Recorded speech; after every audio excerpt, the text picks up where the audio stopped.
snow, sleet, and rain in Dallas, Fort Worth area,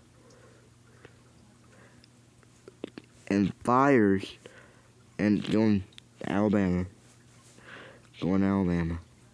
and fires in California. You probably heard that on the news. This is a quick weather update. I'm going to show you what it's going to be later.